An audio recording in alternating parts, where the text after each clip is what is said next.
Bismillahirrahmanirrahim. Assalamualaikum warahmatullahi wabarakatuh. Pada kesempatan kali ini, kita akan mempelajari kembali materi pelajaran IPA terpadu. Apa kabar anak-anak soleha semua? Bagaimana dengan liburannya? Harus lebih semangat lagi ya kita belajar di semester 2 ini. Walaupun dalam kondisi pandemi dan belajar secara daring. Baiklah, kali ini Miss Lia akan memberikan materi pada bab 10 dalam buku cetak halaman 227. Silahkan dibuka bukunya dan disiapkan alat-alat tulisnya. Oke. Sebelumnya, semoga agar Allah meridhoi dan memberikan kemudahan serta kelancaran untuk kita. Dipersilakan untuk berdoa terlebih dahulu di kediaman masing-masing ya, sebelum pelajaran kita mulai. Bismillahirrahmanirrahim. Raditu billahi rabba wa bil islami dina wa bi muhammadin nabiyya wa rasula rabbi zikni ilma warzuqni fahma. Amin ya rabbal alamin. Bab 10. Energi dalam kehidupan sehari-hari. Energi diperlukan setiap makhluk hidup berbeda-beda, tergantung dari faktor yang mempengaruhi. Manusia dan hewan memperoleh energi dari zat makanan, metabolisme sel, dan respirasi. Sedangkan energi pada tumbuhan diperoleh langsung dari energi pada panas matahari.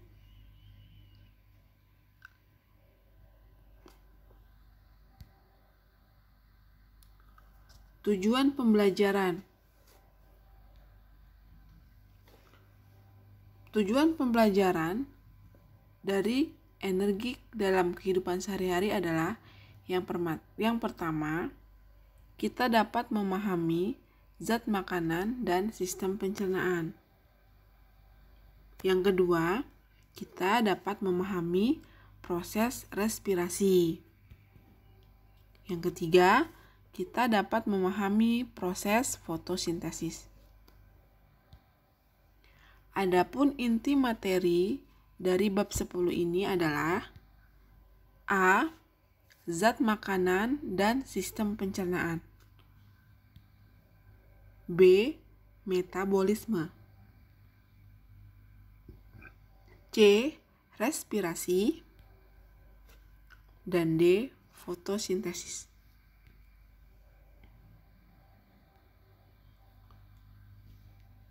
Baiklah, kita akan memulai untuk inti materi yang pertama, yaitu A.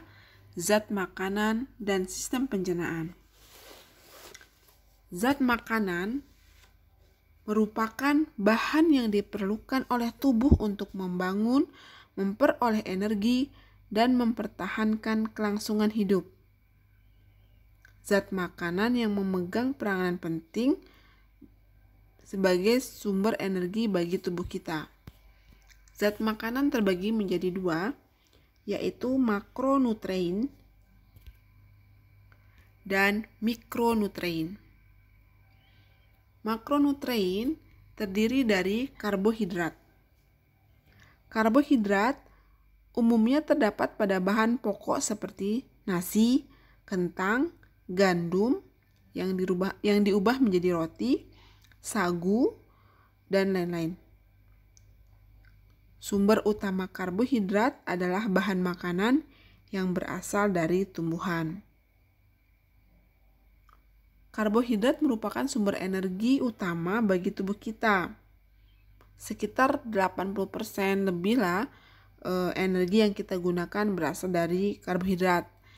Itu makanya kenapa kalau misalnya kita tidak makan makanan nasi seperti nasi, roti, kita menjadi lemas. Yang kedua adalah protein. Protein merupakan bahan utama diperlukan untuk pertumbuhan. Pertumbuhan sendiri merupakan hasil dari pembelahan sel-sel dalam jaringan.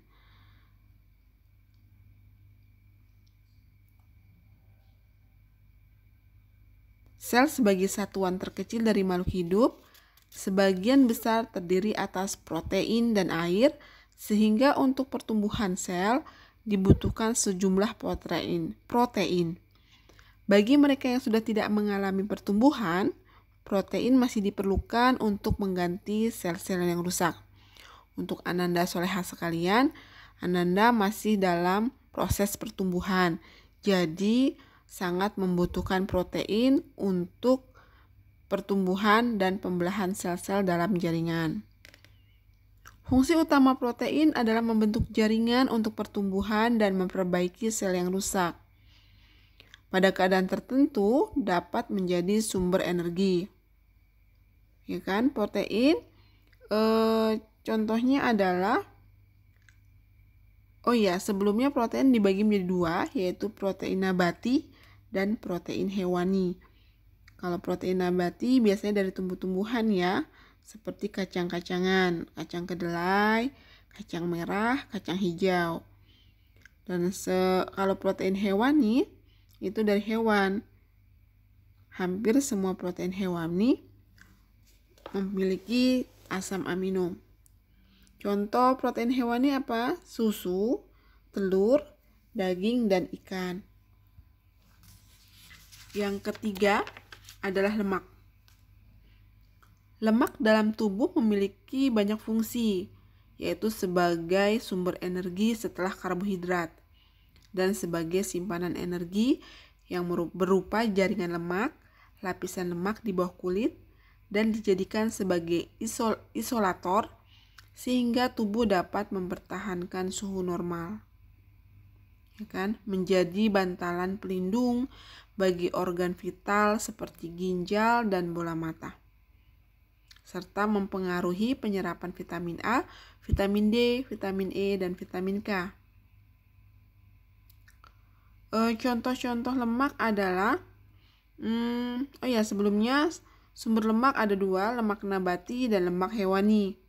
Lemak nabati biasanya dari tumbuh-tumbuhan, yaitu minyak kelapa, kacang tanah, kemiri, alpukat, minyak kelapa sawit. Sedangkan lemak hewani dari daging, telur, susu, ikan keju, dan mentega. Sekarang kita akan bahas vitamin dari makronutrien. Vitamin itu berasal dari tumbuh-tumbuhan dan buah-buahan. Contoh dari vitamin adalah jeruk, mangga, pisang, jambu, kiwi, stroberi, dan masih banyak lainnya. Yang terakhir adalah mineral. Mineral juga diperoleh dari tumbuh-tumbuhan seperti brokoli dan kacang-kacangan.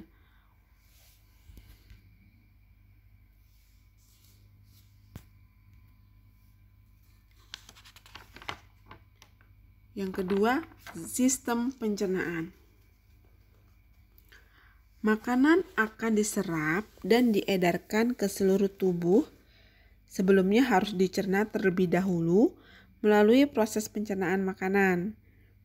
Proses pencernaan makanan merupakan suatu proses mengubah makanan dari ukuran besar menjadi ukuran yang lebih kecil dan halus, serta memecah molekul makanan kompleks menjadi molekul sederhana dengan bantuan organ pencernaan dan enzim yang dihasilkan. Setiap organ pencernaan, enzim berfungsi sebagai biokatalisator.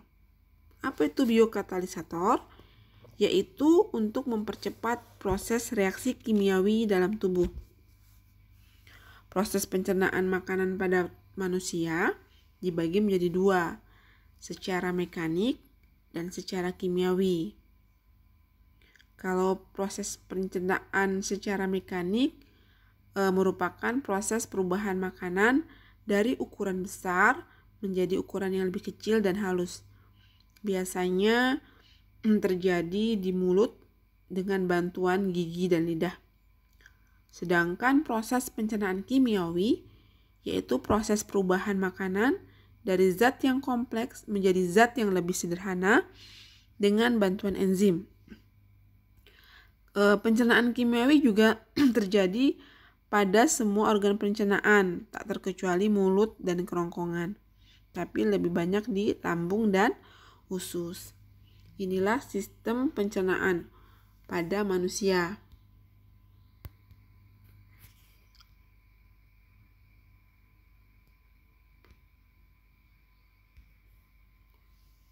Ada lidah, rongga mulut, orofaring, kerongkongan, lambung, hati, kantong empedu yang berwarna hijau, pankreas letaknya di bawah dengan lambung, usus dua belah jari, sambungan antara lambung dengan usus, kolon ascendens, genujum, ileum, kolon, cecum, usus buntu, rektum, saluran anus, dan anus. Pada kesempatan kali ini kita hanya mempelajari nama-nama sistem pencernaan. Untuk fungsinya di kelas 7 belum. Itu nanti ada di SMA.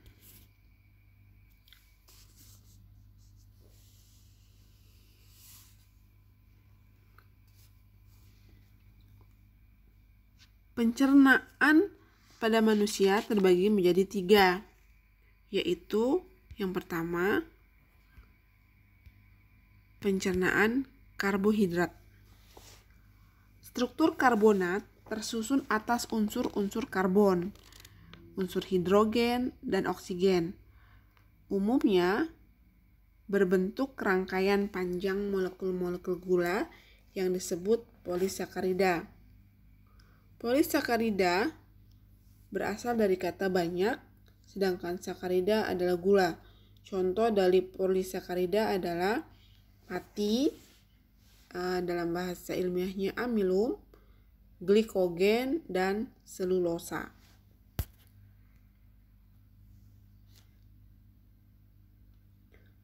Dalam proses pencernaan, polisakarida dipecah menjadi disakarida, yaitu 2 unit gula. Contohnya maltosa. Maltosa dapat dipecah menjadi 2 monosakarida, dibantu oleh enzim pencernaan karbohidrat pastinya, seperti amilase yang terdapat di kelenjar ludah, amilase pankreas terdapat di pankreas, sukrase di usus halus, maltase di usus halus, laktosa juga di usus halus.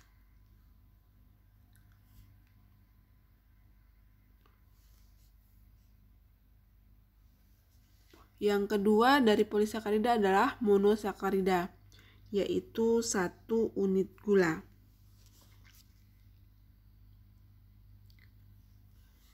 Karbonhidrat dalam bentuk monosakarida diserap melalui dinding usus halus dan dibawa oleh aliran darah ke berbagai organ dan jaringan tubuh. Kekurangan dari karbohidrat ini dapat menyebabkan marasmus. Marasmus sering terjadi pada anak usia 3 tahun.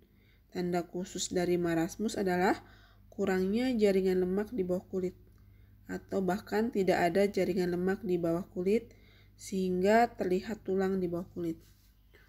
Untuk enzim pencernaan karbonat dan fungsinya dapat Ananda Soleha sekalian lihat di buku paket halaman 231. Yang B, pencernaan protein.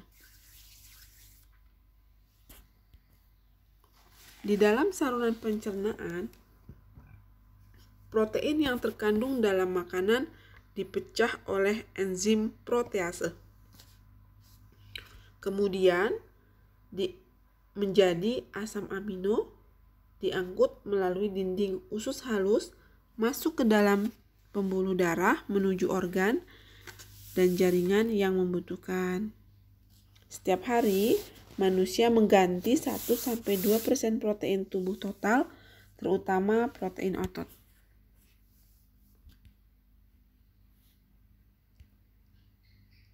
Enzim protease terdiri dari pepsin, tripsin,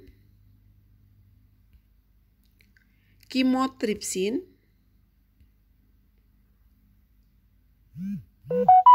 dan amimpeptidase. Sebenarnya ada satu lagi, karboksipeptidase. Ini semua enzim protease dirubah menjadi asam amino ya. Protein tidak dapat disimpan dalam tubuh sehingga apabila terjadi kondisi kelebihan protein, maka protein tersebut akan dipecah menjadi senyawa yang mengandung unsur nitrogen seperti NH3 yaitu amonia dan tidak mengandung nitrogen. Jadi ada dua protein yang akan dipecah menjadi senyawa yang mengandung unsur nitrogen dan yang tidak mengandung unsur nitrogen. Yang mengandung unsur nitrogen akan dibuang melalui urin karena bersifat racun bagi tubuh. Sedangkan yang tidak mengandung nitrogen akan dibentuk menjadi bahan baku karbohidrat dan lemak, sehingga dapat dimanfaatkan senyawa protein tidak mengandung nitrogen ini, dan protein bertindak sebagai sumber energi. Jadi benar-benar subhanallah banget dengan ciptaan Allah. Sistem pencernaan manusia ini benar-benar hebat dan dahsyat. Kekurangan protein dapat menyebabkan kwashiorkor. Sering juga disebut dengan busung lapar. Juga terjadi pada anak-anak usia 1-3 tahun. Anak-anak pertumbuhannya menjadi terhambat, jaringan otot lunak akan kendur. Anak tampak gemuk dengan muka membulat, rambut berubah warna menjadi kemerahan atau abu-abu, menipis dan mudah rontok. Insya Allah mudah-mudahan anak-anak Az-Zahra gak ada yang terkena kwashiorkor atau marasmus. Sehat-sehat semua dan terjamin gizinya. Yang terakhir adalah pencernaan lemak. Proses pencernaan lemak lebih rumit dari pencernaan karbohidrat dan protein, disebabkan karena sifat lemak yang tidak larut dalam air. Ya, bisa dibuktikan minyak dikasih air, pasti tidak bisa larut. Di dalam mulut dan lambung terdapat enzim pengurai lemak. Namun, hampir seluruh pencernaan lemak berlangsung di dalam usus halus. Setelah makanan masuk ke dalam usus halus, kantung empedu berkontraksi sehingga mengeluarkan empedu dalam usus. Empedu akan memecah lemak sehingga dapat menyerap langsung ke pembuluh kil dan akhirnya masuk ke dalam peredaran darah. Lalu seluruh tubuh untuk digunakan sebagai energi atau disimpan di sel lemak yang disebut dengan adiposit. Sekian penjabaran materi dari inti materi yaitu zat makanan dan sistem pencernaan. Semoga penjelasan Mislia bisa dimengerti dan dapat bermanfaat. Untuk evaluasi dari proses belajar kita ada tugas,